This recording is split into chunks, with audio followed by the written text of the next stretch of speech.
আসলে কিন্তু আমাদের বাবা-মায়েরা আমাদের জন্য অনেক পরিশ্রম করে এবং তারা চায় যে আমরা সন্তান হিসেবে তাদের অনেক ভালো কিছু দেই এবং আমাদের মধ্যে যখন অনেক প্রতিভা, আমি এই জিনিসটা খেয়াল করে দেখেছি যে আমাদের সবার মধ্যে কিন্তু অনেক ধরনের প্রতিভা আছে। কেউ গান গায়, কেউ নাচ গায়, কেউ বিজ্ঞান শিক্ষা, কেউ সাংস্কৃতিক শিক্ষা, সব কিছুতেই অনেকেই অনেক কিছু জানে এবং বাবা-মায়েরও অনেক সময় খুশি হয়। কিন্তু হ্যাঁ, বাবা-মা অনেক সময় একটু রাগারাগি করে যখন দেখা যাচ্ছে পাশের মানুষ, মানে যেটা হলো প্রতিবেশীরা অনেক সময় খোঁচা মারে, তখনই কিন্তু মানে আমাদের বাবা মায়েরা সন্তানের উপর রাগারাগি করে, এ করে। এটার থেকে কিভাবে উত্তরণ পাওয়া যায় এবং বাবা মায়েদেরকে আমরা কিভাবে বোঝাবো, এই জিনিসটা হলো আমার প্রশ্ন আর কি। আসলে কিন্তু আমাদের বাবা মায়েরা আমাদের জন্য অনেক পরিশ্রম করে এবং আত্মীয় স্বজন আশেপাশের মানুষ যদি নেতিবাচক যে কমেন্টগুলো করছে, ডেফিনেটলি এটা একটু খারাপ লাগে। এটা আমাদের তো প্রথমত সোসাইটির একটু সেন্সিটিভ হওয়া উচিত।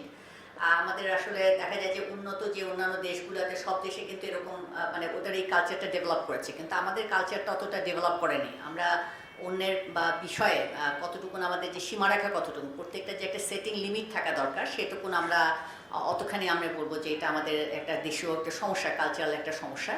তো সেক্ষেত্রে বা প্যারেন্টসেরই আসলে ব্যাপারটা একটু ইগনোর করা উচিত। হ্যাঁ, যখন নেতিবাচক পয়েন্ট করতেছে সেটার উপরে ধরে সন্তানের প্রতি চাপ প্রয়োগ না করাটা ভালো। কারণ যখন এ ধরনের নেতিবাচক কমেন্ট করা হয়, কমেন্টগুলো এটা কিন্তু বাচ্চাদের মধ্যে অনেক এক ধরনের হীনমন্যতা তৈরি হয়, হ্যাঁ, তার মধ্যে ডিমোরালাইজড হয়।